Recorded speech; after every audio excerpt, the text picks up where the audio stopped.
continuer immédiatement avec l'intervention du professeur Dominique Salmon sur les maladies infectieuses à vecteurs.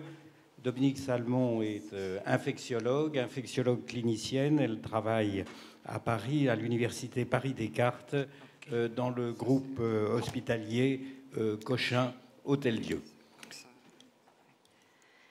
Messieurs, Madame les académiciens, chers professeurs de Chine et de France, messieurs, mesdames, je suis heureuse d'être parmi vous aujourd'hui pour faire une overview sur les infections arbovirales.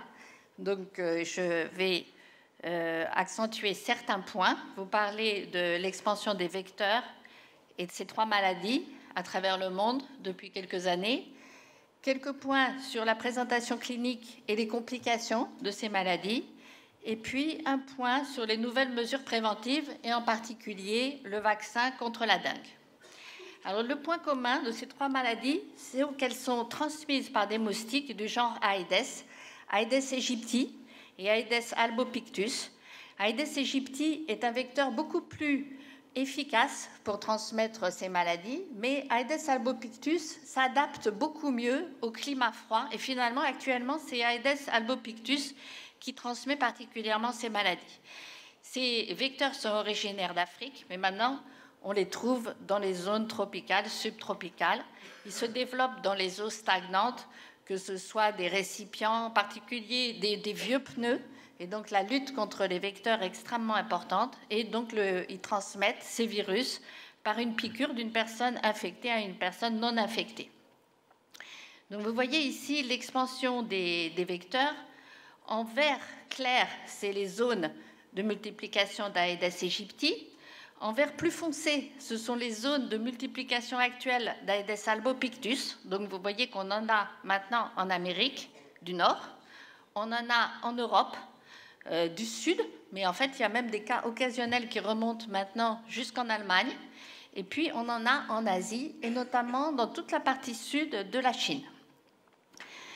Donc, cette expansion est facilitée par le réchauffement climatique, aussi beaucoup par les activités humaines, les voyages, etc., et l'absence de contrôle suffisant des vecteurs, et puis par les propriétés propres de ces moustiques qui sont très plastiques et qui ont des aptitudes compétitives vis-à-vis d'autres moustiques. Alors, ces virus n'appartiennent pas tous à la même famille. On a d'un côté la dengue et le Zika, qui appartiennent à la famille, au genre Flavivirus, qui contient à peu près une cinquantaine de virus. Et vous voyez ici en bas les flavivirus qui infectent les mammifères. On a la dengue avec 4 virus différents. Le Zika qui est très proche. En fait, ce sont des virus très proches qui nous posent beaucoup de problèmes sérologiques pour faire des tests diagnostiques. L'encéphalite japonaise, la fièvre jaune, l'encéphalite attique, le West Nile. Et vous voyez que parmi ces virus, il y a quand même pas mal déjà de firmes qui ont mis au point des vaccins. Donc vraisemblablement, la meilleure prévention, ça passera par des vaccins. Et puis à côté, on a le chikungunya, qui est vraiment différent. C'est un alphavirus qui appartient à une autre famille. Alors en ce qui concerne l'épidémiologie, on a une augmentation vraiment dramatique au sens anglais du terme de ces virus depuis une cinquantaine d'années. Vous avez ici une carte de 1960 et de 2012 où on voit qu'on a à peu près la moitié de la population de la planète qui vit dans des régions endémiques pour la dengue. Donc le virus de la dengue co-circule, soit les 4 virus à la fois, soit un virus et puis au bout d'une année c'est un autre, etc.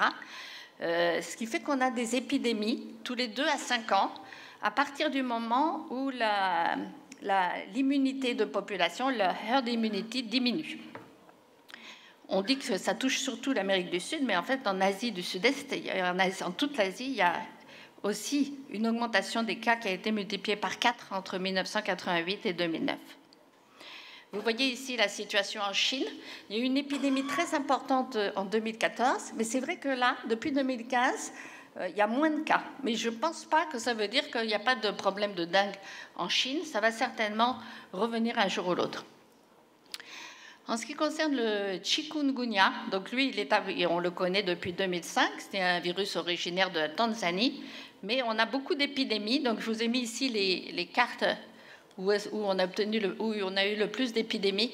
Il y a eu des épidémies à La Réunion et dans le Pacifique. Donc, c'est des régions, des départements français d'outre-mer dans lesquels on a pu donc décrire ces signes cliniques. Des épidémies en Amérique centrale, en Amérique du Sud, et puis en Asie, en particulier en Asie du Sud-Est récemment. Troisième virus, c'est le Zika, qui est plus récent du point de vue émergence épidémique, bien que ce soit un virus ancien, puisqu'on l'avait découvert en Ouganda en 1957. Il y a eu ensuite des épidémies en Asie. Et ce qui est assez frappant, on ne sait pas encore exactement pourquoi, parce que les interactions entre le virus, le vecteur et l'hôte sont très complexes. On a vu émerger des épidémies absolument catastrophiques en Amérique centrale et en Amérique du Sud, en particulier au Brésil, avec, vous savez, ce problème de transmission materno-fétale et de microcéphalie. Mais vraisemblablement, le Zika va faire encore des dommages, parce que vous avez ici les pays vraiment touchés par le Zika, donc Amérique, Asie du Sud-Est, avec récemment des cas au Laos, en Thaïlande, etc. Mais quand on regarde les pays favorables à l'éclosion du Zika, ils sont également très importants, donc il faut se préparer à en voir nettement plus. Concernant les signes cliniques, finalement, dans la plupart des cas, ces infections sont asymptomatiques, 70% des cas. Dans 30% des cas, ça donne finalement un genre de syndrome pseudo-grippal qui survient dans les 2 à 10 jours après la piqûre. Si on fait une prise de sang, on va avoir une lymphopénie et une thrombopénie, mais rien de très original. Et donc, c'est très difficile pour le clinicien de discerner quelle est l'infection virale si on ne sait pas d'où vient le patient et s'il n'y a pas un cas de contage. Hein. Donc, quelques petits signes qui permettent de dire que c'est tel ou tel. Dans la dengue, on a souvent une fièvre très élevée, des douleurs rétro-orbitaires, des myalgies, un rash. Au cours de l'infection à chikungunya, ça peut être pareil, mais ce qui est assez évocateur, c'est des arthralgies, voire des arthrites qui touchent les pieds, les genoux, le dos. Et au cours du Zika, vraiment, la plupart des cas sont asymptomatiques, avec dans les cas symptomatiques, fièvre, conjonctivite, qui est peut-être un petit peu plus évocateur du Zika, et des arthralgies. Mais vous voyez, c'est vraiment des tout petits signes cliniques. Donc, il faut faire le diagnostic. En France, en tout cas, il est recommandé vraiment de dépister tous les cas parce que la déclaration va être obligatoire. Et le meilleur test diagnostique, c'est la PCR sanguine qui doit être faite pendant la virémie. Donc, vraiment, à partir de 4-5 jours après la piqûre, mais pas trop tard non plus parce que vous voyez, ça se négative à J6. Et donc, après, apparaissent les anticorps. Malheureusement, ces anticorps peuvent être croisés avec le fait d'avoir été vacciné contre la fièvre jaune, avec le fait d'avoir eu une dengue précédemment. Donc, la sérologie n'est pas un très bon test dans les pays où on a déjà beaucoup de dengue. Ça peut l'être, bien sûr, dans un pays comme la France où il y a très peu de cas.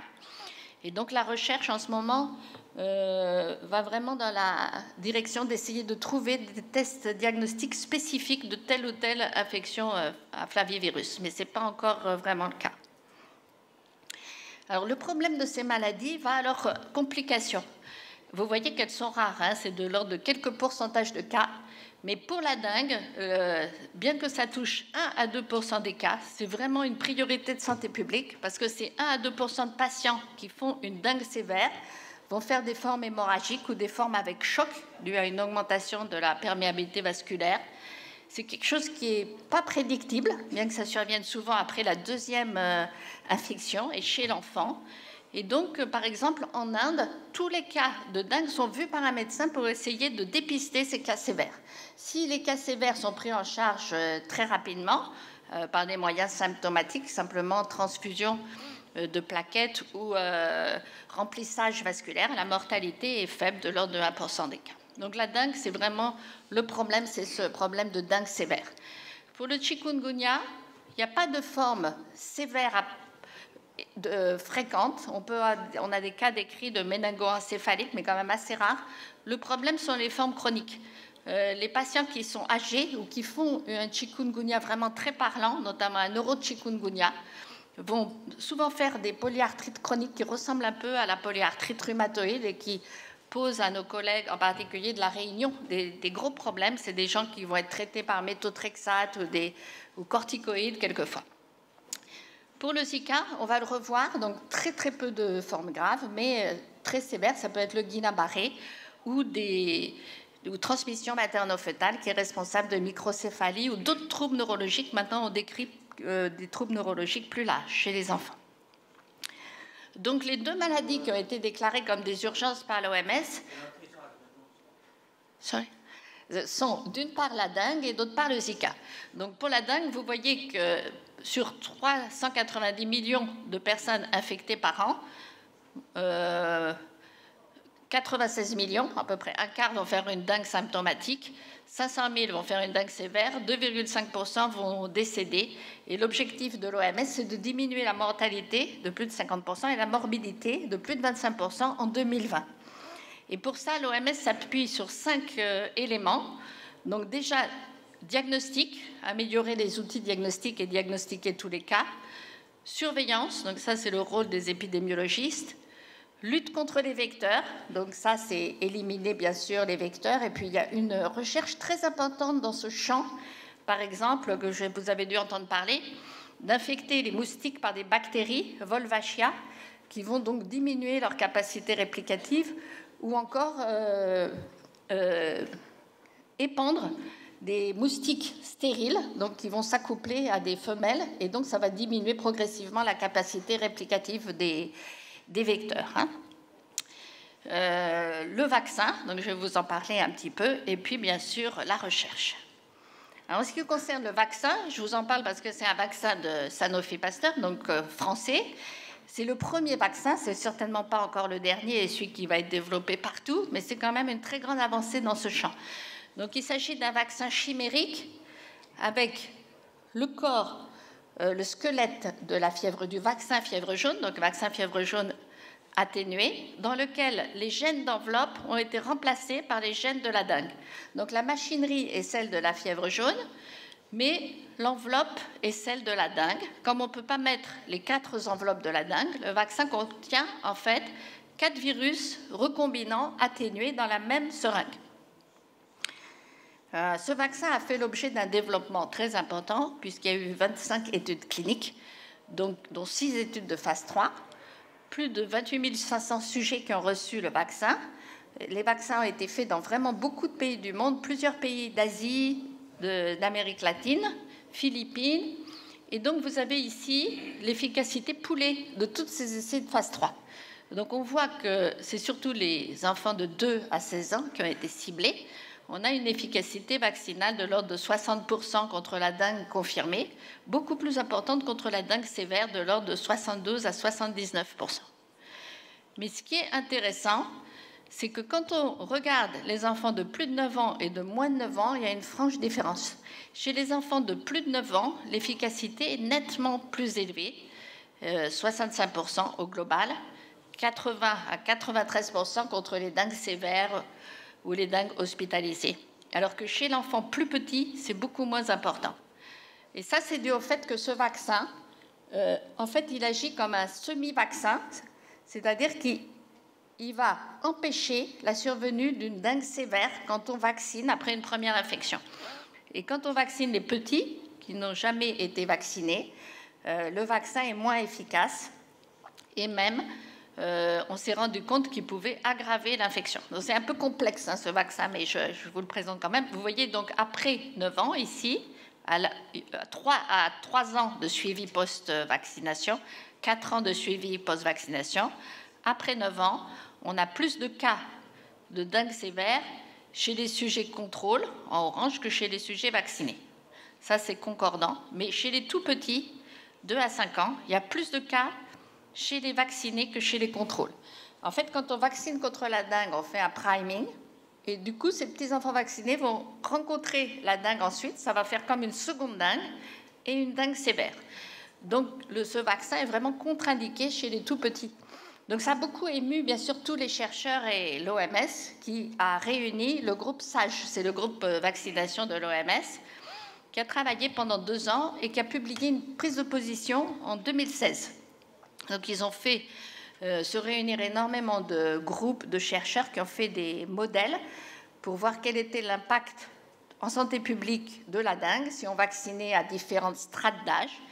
Et finalement, la conclusion a été que ce vaccin devait être réservé chez les sujets de plus de 9 ans, dans des zones géographiques avec une haute multiplication du virus de la dengue, à condition que la séroprévalence dans la population soit de 70%. Donc un vaccin qui est efficace, mais qui, curieusement, doit être très ciblé, seulement dans les pays où il y aura de la dengue et une séroprévalence élevée. Donc pour les départements et territoires d'outre-mer, par exemple, ça sera très utile certainement pour les Antilles, mais pas pour la Réunion, où la séroprévalence est plus basse, et bien sûr pas en Europe. Et dans les pays à haute endémie de dengue, il faut vraiment que les pays fassent une séroprévalence au préalable chez à différents groupes d'âge pour savoir comment cibler ce vaccin. Donc un vaccin un peu complexe. Donc ça explique qu'en septembre 2007, ce vaccin a été commercialisé, il a eu l'AMM, mais pour 18 pays seulement, 6 en Asie, 9 en Amérique centrale, et en Europe, il est en évaluation à l'EMA et en évaluation aussi à la FDA. Du point de vue prise en charge publique de la vaccination, il n'y a finalement que 2 pays qui ont pris en charge ce vaccin, c'est les Philippines, où ils ont un gros programme de vaccination dans les écoles à partir de 9 ans, et aussi au Brésil, au Paraná. Voilà, donc c'est une recherche qui se poursuit. Il y a pas mal d'autres vaccins qui sont en cours de développement. Je vous cite juste le vaccin Takeda. C'est un petit peu la même technologie, sauf que le backbone, c'est un virus de la dengue 2, donc dans lequel on va brancher des gènes d'enveloppe de dengue 1, dengue 3, dengue 4. Et puis un vaccin également brésilien qui est en cours de développement avec fièvre jaune dengue, un petit peu différent de celui de Sanofi. Donc je pense que là, vers fin 2018, vous pourrez dans la littérature voir les résultats de ces 2 autres vaccins. Alors un petit mot pour finir sur le Zika. Le Zika, le problème, c'est donc la transmission materno-fétale, la transmission sexuelle et la transmission par transfusion, beaucoup plus rare. Vous voyez que le cycle du Zika et des autres virus, c'est un cycle sylvatique et ensuite un cycle humain, moustique-homme. Et là, pour le Zika, en plus, il y a homme-homme par cette transmission materno-fétale, sexuelle et par transfusion. Donc, très rapidement, pour vous dire que la France, comme d'autres pays, le Brésil et les États-Unis, ont bien une minute encore maximum. Donc, on a 3 études qui ont montré que ce risque de Zika qui est chez la femme enceinte, qui est de l'ordre de 10%. À peu près quand une femme enceinte contracte le Zika, ces études ont montré que le risque de défaut, d'anomalies neurologiques, microcéphalie, etc., est de l'ordre de 10%. Ça paraît énorme, mais c'est moins que le CMV, quand même. Du coup, ça explique que l'OMS en a fait une urgence absolue. Et donc, malheureusement, il n'y avait pas grand-chose à faire autre que le contrôle vaccinal et de faire des mesures préventives, comme de dire aux femmes qui sont enceintes de ne pas aller dans des régions de Zika, de ne pas débuter une grossesse dans les mois qui suivent un voyage dans une zone endémique pour le Zika, et aux couples d'avoir des rapports protégés quand l'homme a été se balader dans une région de Zika. Heureusement, il y a aussi une recherche vaccinale dans ce champ, mais qui est très bloquée parce qu'en ce moment, il n'y a plus de Zika. Le problème de ces virus, c'est que quand il y a une immunité de groupe, il n'y a plus de maladie, donc il faut attendre encore 2-3 ans. Donc ça va repartir dans 2-3 ans. Mais aussi bien les chercheurs que les financeurs sont plus motivés de financer quand il n'y a plus la maladie. Voilà, donc je conclue rapidement par l'expansion importante de ces maladies et de ces vecteurs depuis quelques années, la survenue d'épidémies massives qui s'arrêtent quand on a une immunité de groupe, mais qui peuvent repartir quand cette immunité diminue, le problème particulièrement aigu de la dengue grave, le problème pour le Zika de la transmission materno-fœtale, et puis la recherche importante dans le champ de la vaccination et dans le champ aussi de la lutte antivectorielle que j'ai très rapidement abordée. Je vous remercie. Merci, professeur Salmon, pour avoir traiter de ces nombreux virus et avec une illustration qui est très intéressante sur la gestion d'un vaccin qui n'est pas facile à mettre au point, qui est très difficile à mettre en place. Et ça, pour rassurer les gens qui critiquent toujours en disant que la stratégie vaccinale n'est pas toujours bien faite, eh bien là, vous avez tout à fait un contre-exemple.